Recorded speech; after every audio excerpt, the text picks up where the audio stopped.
ازيكم عاملين ايه؟ يا رب دايما تكونوا بخير. تعالوا نخش كده في الموضوع على طول ونبدأ المقادير مع بعض، بس ما تنسوش تصلوا على النبي قبل ما نبدأ الفيديو. في العجانة هنا ضفت 3 كوبايات كبار من الدقيق، عليهم معلقة كبيرة من الخميرة الفورية ومعلقة كبيرة من السكر ومعلقة كبيرة من اللبن البودر وكمان رشة ملح، وضفت كده معلقتين كبار من الزيت، وكمان نزلت كده بكوباية مية دافية. وضيفي المية حسب الرغبة، لما تلاقي العجينة محتاجة مية ضيفي زي ما انت عايزة. هنا بقى طبعا عجنت كويس وسبتها تخمر لمدة ساعة، وجبت البلانشة بتاعتي دهنتها شوية من الزيت وبدأت افرد العجينة بتاعتي بالشكل اللي انتوا شايفينه ده.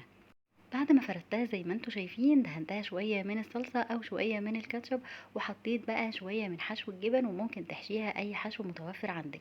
قطعتها من جنبين زي ما انتوا شايفين، وبدأت اخد كل جنب عكس التاني وعملتها شبه الضفيرة بالظبط. بعد بقى ما عملتها ولفتها زي ما انتوا شايفين كده، حطيتها على صينية ودهنتها ببيضة كاملة علشان تدي لون معايا حلو قوي، ودخلتها الفرن، وطبعا لازم الفرن يكون سخن. هنا بقى بعد ما طلعتها، وكمان ممكن تحطيها في صينيه اكبر شويه، انا الصينيه بتاعتي كانت صغيره. هنا بقى بعد ما قطعتها عايزه اقول لكم ان شكلها تحفه جدا، وكمان العجينه هشه وطريه معايا، غير طعمها بقى بالجبن اللي جوه كده حلو جدا. شايفين بقى شكل الجبن عامل ازاي من جوه؟ بجد خطيره جدا ومخليه العجينه طعمها تحفه. وعايزه اقول لكم كمان ان احنا زي ما اتعودنا من نجاح العجينه ان لازم تخمر كويس جدا، وكمان اول ما تخرج من الفرن لازم نغطيها بفوطه علشان تفضل طريه معايا.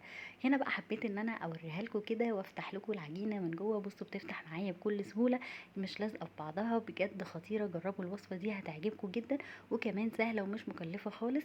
اتمنى يا رب يكون الفيديو عجبكم، ما تنسوش تشيروا الفيديو ده عشان يوصل لكل الناس.